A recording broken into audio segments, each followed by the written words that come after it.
Welcome to the Courage 1000 Project, the podcast for women seeking the courage to take the next steps in life. My name is MellyS The Story Collector, and I am on a mission to normalize the emotional cycles all women experience, so we can end the patterns of shame and guilt that are leaving us stuck, held back, and disempowered from making the next chapter of our lives magical.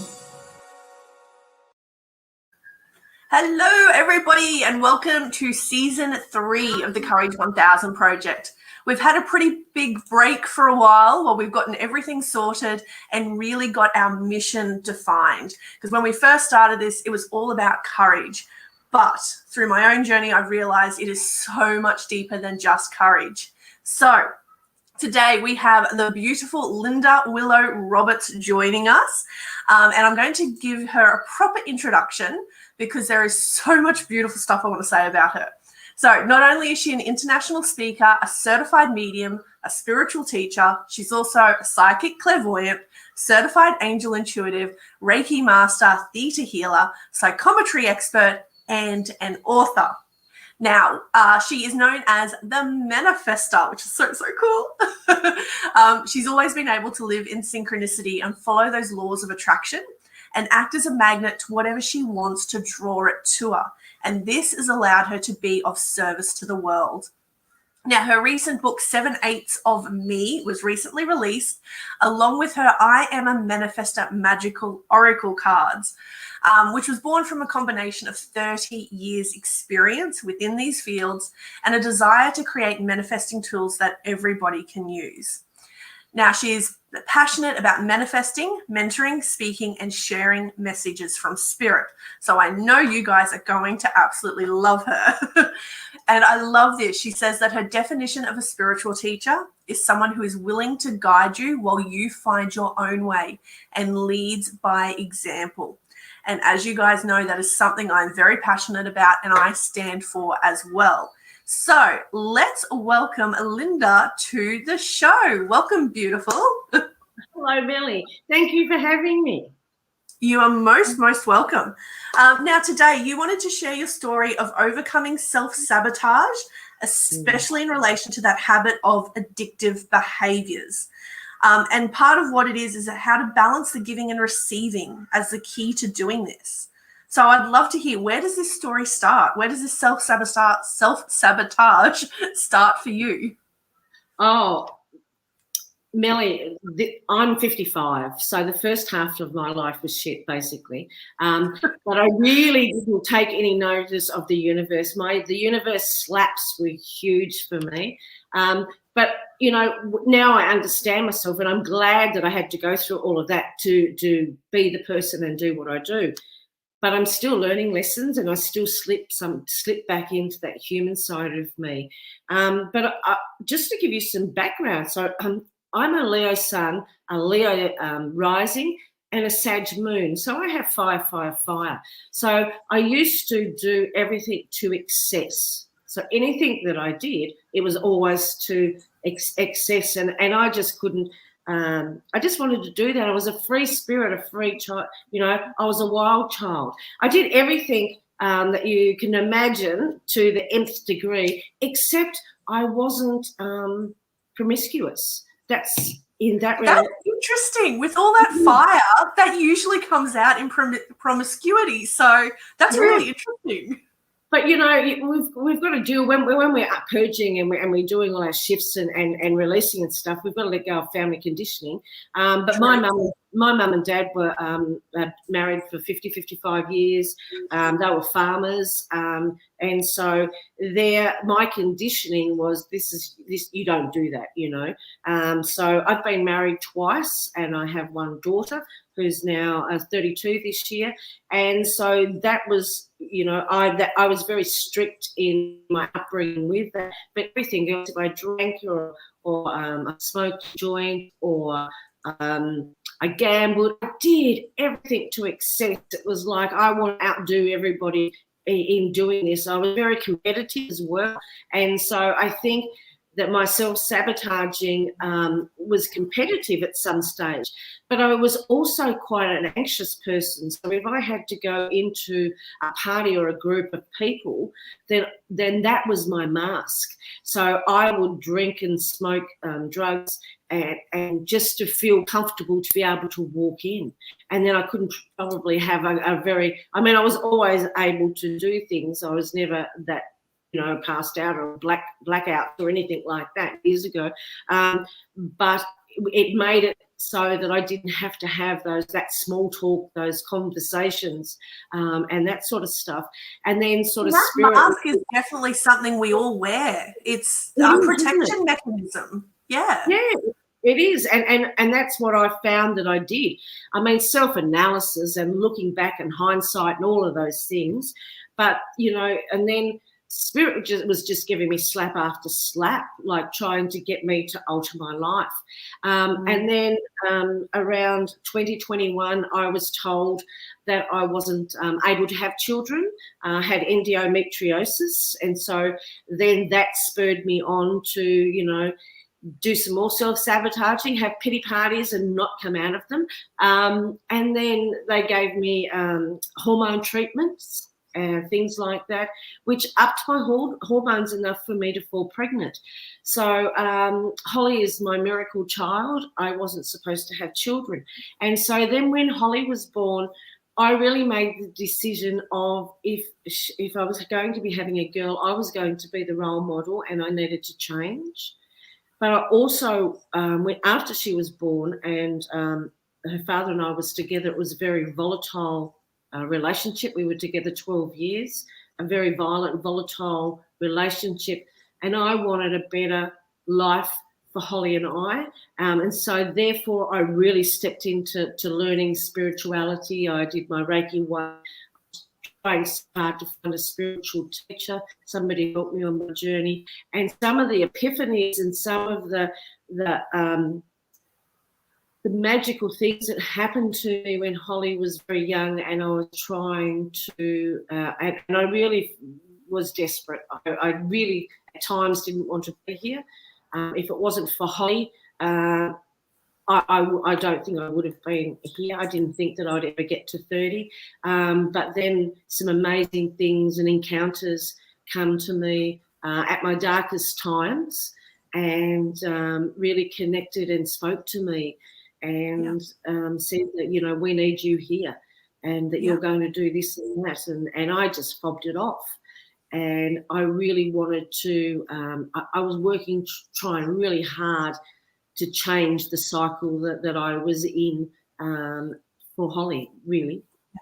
And I love that. I do find that our children, when they come through, they change us on such a fundamental level that we do stand up with responsibility and go, well, I don't want what I've experienced for this little being that I've just brought into the world. So what do I need to change to help them? And from the sounds of it, you've had the exact same experience. Oh, look, and I find most spiritual people, teachers, have started their spiritual journey out of the need to try and change their life, to make it better, to become better versions of themselves. And so I did my Reiki 1, and then I went and did a 10-week Louise Hay course. And the epiphanies and the light bulb moments just went off. And it taught me how to do the releasing. But I went back and did the 10-week course a second time because I wanted to fine tune it. But in saying that, I was still slipping back into the old me. People had got so used to what I was like, they would come and visit and they would come for the whole weekend, bring the kids, we'd light fires, the kids would have, marshmallows, and we'd have a couple of drinks and all the rest of it. And it was still, this was easy for people and easy for me to slip back into that lifestyle a little bit. And so it's like 2 steps forward and then 3 back and then 1 forward and then another 1 forward. And you have to keep adjusting and keep striving forward. But, I went to and did a course with a lady that was a 6 weeks course, and her one week we did crystals, the next week we did palm reading, the next week we did something else and something else. And it was the weirdest thing, you know. I was still stepping back in and out of that self-sabotage, you know. And I was quite cocky too, because I could feel the power after, you know, Reiki 1, and I really got quite cocky about what I could do, and I could manifest things, you know, for other people at that stage. And so we got to the palm reading week, and she said, this is your emotional side, and this is what's going to actually happen, and blah, blah, blah. And, you know, they're a little bit different. And I put my hand up, and she said, yes, Linda. And I said, oh, mine are the same. And she said, no, nobody's are the same, always different. And I said, oh, we'll have a look. And she had a look, and she said, oh, wow, class, everybody look at this lady's hands. They were the same. And by the following week, my lines on my hand had started peeling, and they were really itchy, and they were different. And I went back next week, and she said, oh, did anybody else at the beginning of the class, she'd say, anybody else experience anything? What was your week like? Did you feel anything? And I put my hand up, and I said, oh, my lines have changed. And the lines peeled, and I could feel them. They were really itchy. And she said, no, you don't generally feel them. And I went like that because they were still peeling. And she went, oh, my God, class, look at this lady's hands. And she said, whatever happened for you was fated, that you had to live that life. There was never going to be anything different for you. And now you've released stuff. You're at the gate, and the gate's just been open, and your life now, you know, continues on.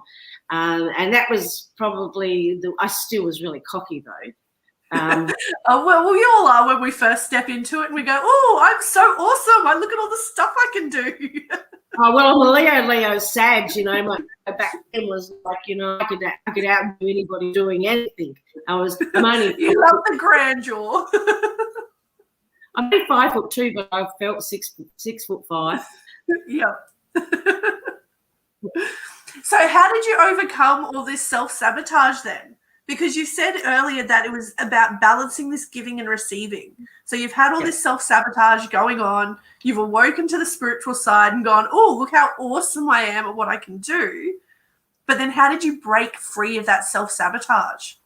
I still didn't. So after that, so I sort of kept moving forward, and I kept doing more modalities, and I kept finding a spiritual teacher, and one of them was just absolutely amazing. She actually spoke in the voice that come to me when I lived, when I was with Holly's father, and she spoke the words in the tone that was spoken to me that night. And I didn't speak for 2 hours afterwards. I was crying, and then I forgot about it, and then I went back to my life and was self-sabotaging in one way or another. But it's something that we have to work on. And sort of probably about 10 years later, I've been married twice, still having not good relationships, still flying by the seat of my pants sort of thing. And so I moved to somewhere that I didn't know anybody, and it was like I was guided to move there, and I thought it was going to be wonderful, and I was going to meet spiritual people and do stuff, but it was putting me on my own. And I ended up writing 57,000 words, what I thought it was a book.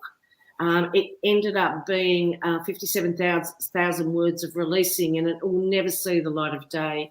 And so as the layers come up and the things that I needed to release and shift, I was emptying out. So I was that void that was in me, that I was always trying to feel externally, started to fill up from me working on myself, and for me doing the releasing. And then I started to like myself. And then the doors just started opening, and these speaking events and workshops started rolling in, and I was still doing this releasing as that was happening. And I really feel like that's what you need to do. I mean, I constantly have to do it. There'll be something, I'll go a couple of years and things will be great, and I'll be, you know, open, and then something will come along that maybe I hadn't quite released, and it will be with a different person or a different situation. It's triggered me. It's brought up these emotions, And I'm like, okay, Spirit's put me by myself again for a couple of months. And I've just been doing that for the last couple of months and releasing more and more and more stuff. But it's about filling that void with you rather than external stuff. Because what happens when we self-sabotage and we have addictions and stuff like that, the dopamine comes out, and dopamine always makes you feel like that you want more. Okay, and that's externally feeling. But when you start doing things that you love and finding the love of life, the serotonin comes out, and that's nurturing, and it's doing, you know, that void inside of me isn't filled now with external stuff. I feel that with whatever I need to do, you know, and I'm painting and I do photography, and so I do things that rock my soul and my spirituality and being on my spiritual path. When I'm on my spiritual path, everything just flows. Yeah. From the sounds of it, you very much went through the emotional cycle that I teach people and that I want to normalize, is that we step through those 5 stages. So you have your princess stage where you want to be seen and heard. It's where fear is ruling your life. Then you moved into this really nurturing stage where you're like, no, I need to look after myself. I need to do what's right for me. Yeah. Then you kind of went into your wild woman, got a bit angry about a couple of things, but went, no, I'm still going to move forward. You found that self-reliance. But for you, the most special part was your dark queen journey, where you went into that cave within you. You found that void and went, oh, look at all the junk that I've shoved in here. That needs to be released. I need to clear it out. Yeah. And I find behind that is your self-worth. It's your intuition. And once you've done that journey, then everything moves forward because you're in your sorcery. You're in your sorceress. You get to move forward and have the magical life that you want. So what would you say is your favorite one then? Because from the sounds of it, that void seems to be quite special to you. Oh, it was like I owned that bitch. That was like, I love it. I'm going to fill it with whatever I can get into that, and I still to a point, you know, have that there that I have to keep coming back to me, and I really like the wise woman in me, the crone in me now that is can identify it. And I think when you're first on your journey and you're going through it, it's bloody identifying it. And even when you get mucked up, when Spirit really wants you to work on yourself, they'll take everything away. And you're on your own and you're thinking, shit, what do I do now? Like, what's going on? You know, the articles stopped, the speaking things have stopped for a month, you know, haven't seen anybody. I'm withdrawn, and I'm in the hermit mode. And then it starts, but you don't know when you're in it for a couple of weeks that you're actually in a stage of transformation. It's actually waiting, and it's because I totally trust Spirit 100%. Yeah. I'm going, okay, I'm here for this reason, and then it unfolds. You know, it's only going to happen when it's the right time for you. I like it. And to me, that's part of normalizing our emotional cycles. Yeah. Because if you know that, okay, life has stopped, it kind of feels like you're pulling within, and you're like, oh, I've been here before. I know what this is about. There's no shame or guilt about that anymore. You're just like, okay, I'm in this space. I'm in my dark queen stage. What do I need to learn? Where's my self-worth? Let's find that so I can move forward again. Yeah. And from the sounds of it, you've really mastered that cycle. Well, yes. And that's why I wrote 7/8 of Me, A Tale of a Spiritual Adventurer. And I've got the cards.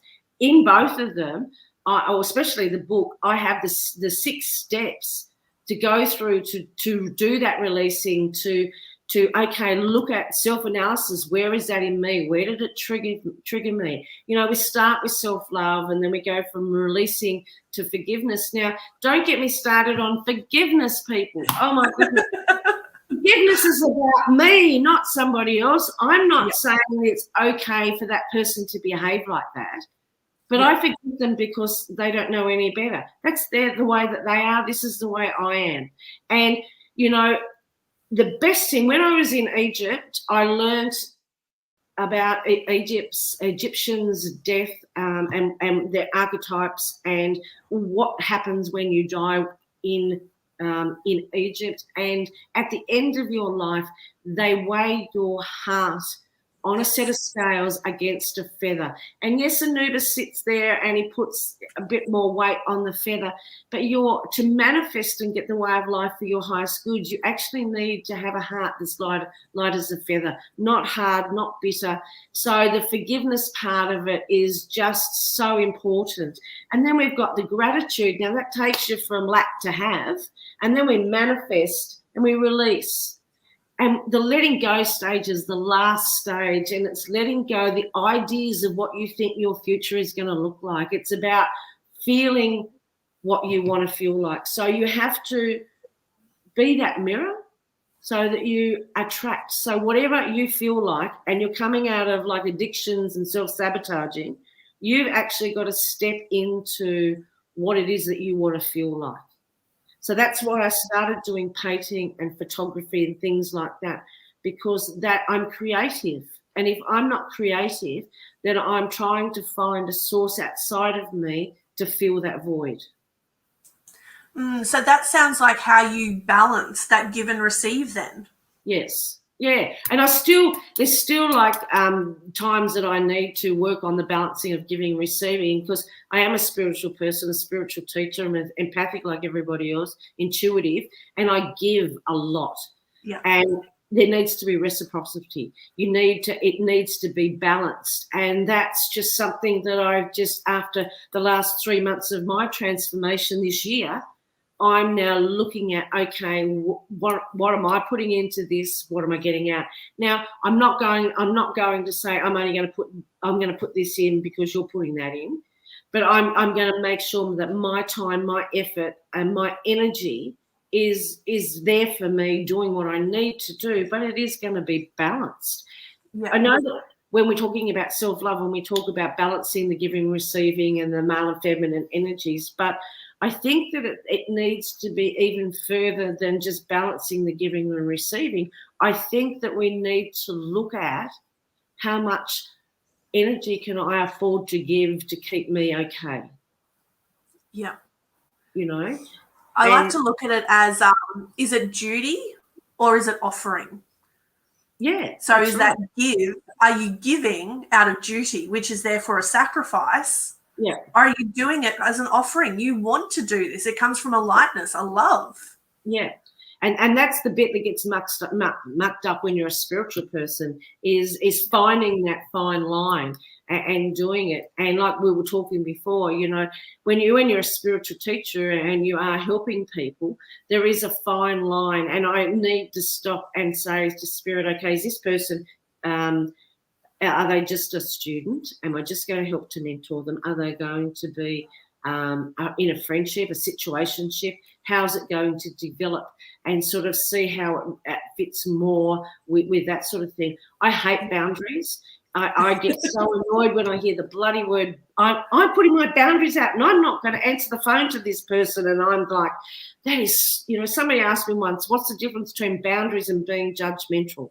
Right? I like that. Yeah, you know, boundaries is judgmental is when, okay, you're annoying me. I don't like what you're doing. I'm going to vocalize it and I'm going to block you because I don't want to talk to you about that. Boundaries is when you're aware of, okay, how this is what I want. And you're partnering with Spirit. So Spirit, you know I need to keep some energy for myself that I've given away too much. So let's balance that. And I'm going to put it up to Spirit and say to Spirit, okay, I only bring what is for my highest good into my life.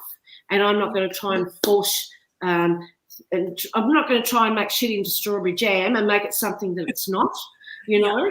And I give it up to Spirit, and then whoever falls away or whatever falls away is for my highest good and for my vibration. I haven't had to put any thought process into it because I work with them 100%. They're with me 24/7. So that's how it works. When I'm trying to force things or to keep flogging a dead horse, I'm off my spiritual path and it normally turns to shit. So when I get back on my spiritual train and I'm going synchronicity on my magic carpet, things flow. I like it. I do like that boundaries and judgmental, because I've always looked at boundaries as being your values. So what you value, you then place around you and say, no, I value being treated in this way. So please respect that and treat me in this way. But it's not, but as you said, if you put that value and then express it outwards, it becomes judgment. Yes, it does. So it's almost like one side is a value, the other side is a judgment. Yeah. And if you're working with spirit, they're taking care of all of this. And you notice when you evolve and you upgrade and you transform, or whatever word you want to use, that new people come in and the old drop away, you know. I like it. Yeah. That happens naturally if you're working with spirit and you're partnering with spirit. You know, if you partner with spirit, they'll always help you find the gap in the game. Yeah. They'll take you this way because it's the easiest way for your highest good. But if you're struggling with something, or you've got to learn a lesson and you're just going against the grain, they're going to take you, Mercury retrograde's perfect, take you back to that to see if you want to repeat it. Have you learnt that lesson? Yeah. And that's what happens. Interesting. So for those who aren't aware of spirit and what spirit-led is, how would you explain it? Because for me, it's about intuition. It's just following that gut instinct, that part of you that knows what it knows, even though you don't know how you know. How would you define it? That's the knowing. No, seriously. So I've been doing this like all my life, right? And I have ignored spirit and I've got slaps and stuff, but it's always you having that knowing. So what you actually do, it's like going to the gym. You build up that spiritual muscle. So you use it. So everybody's got car parking angels.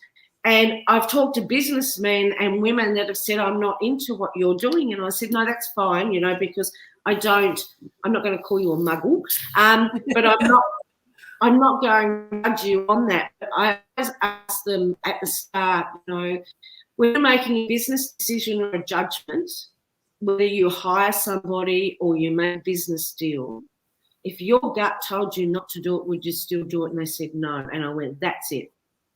That is it. Yeah. And it's building on that and practicing being aware. And it's always, so you need to be in the present moment to get those gut feelings. You need to be in the now, you know, and we're all unique. And I talk to people about writing down a journal and writing down what they feel, their gut feeling, what the severity it felt like, what happened, what they felt like, even in a dream, if it came out in a dream. Then if something happened and it was a week later, put it down, this happened and this is what I felt like 2 weeks ago or a week ago. This is the severity of that. It's like writing your own grimoire. It's like you registering how you feel against registering what actually happened, because at the very beginning when I hadn't developed my spiritual channel, I always got this gut feeling something really bad was going to happen, and I hated it and I didn't like it, and it just used to get me in the guts. And I'd go, you know, they'd say, do you want to come out fishing in the boat? And I'm like, no, I can't get in them. And I'd been brought up in boats, and it was like, I can't get in that boat. Something awful is going to happen. Chucked a whammy, drove back to town, and found out later that they went out in the boat, the steering pin broke, and they had to get towed back in. So I had to figure out the severity of the messages that I was getting for me so that I could figure out the information. So once you start working out what it means for you and the symbolic signs that you get, you start growing, and then you're tapped in, tuned in, like the creator's there. We've all got the universe, this part star. We're part of the universe. We are connected to everything. And so when you're connected to everything, you get to know everything. And by partnering with spirit and just building that muscle, it just becomes stronger and stronger and stronger. I like it. So what would you say then to somebody who is at the very beginning of their journey? Yep. So maybe they're still going through self-sabotage. They've still got those addictive behaviors that are dominating their life. Yep. What message would you have for them? Yeah, a couple of things. Don't beat yourself up. We're always at the perfect place and time for us. Yes, you will do things when you need to do them, when it's the perfect time for you. Please don't keep doing the same things over and over again and expect a different outcome. It's up to you. You've got to I'm going to say it, and you've got to get off your ass and do something for yourself.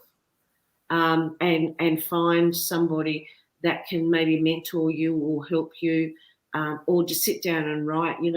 There's lots of information on Google and YouTube, and like I said, in my book 7 8 of Me, A Tale of a Spiritual Adventure, I've got a step process that I use to alter that. But the thing is, you have to change something. So if you're vibrating on that level, and then this is what you're attracting. So you're not going to ever attract anything different on the vibrational frequency that you're at now. If you tweak something, you release something, you do something on your inner world, then you start vibrating at this level, and you'll attract things that are vibrating at that level. That's how it works. So you need to shift your vibrational frequency internally any way you can. I love it. I love it. Thank you so much for that. I think that's a beautiful little snippet to really sum up everything we've spoken about today. It's exciting. It is. It really is. And to know that we have this power to change our lives and really move forward into what we want. Yeah. And that it all starts with us. It starts with us taking responsibility and doing the inner work. It is. But when we're manifesting, I'm a manifestor, so that's what I do now. And part of my self-love journey and my purge, I realised I could manifest for myself. I was manifesting for everybody else. I would help everybody else, and my stuff just gets forgotten. And that's been a reminder again to me this year. But I can manifest for myself.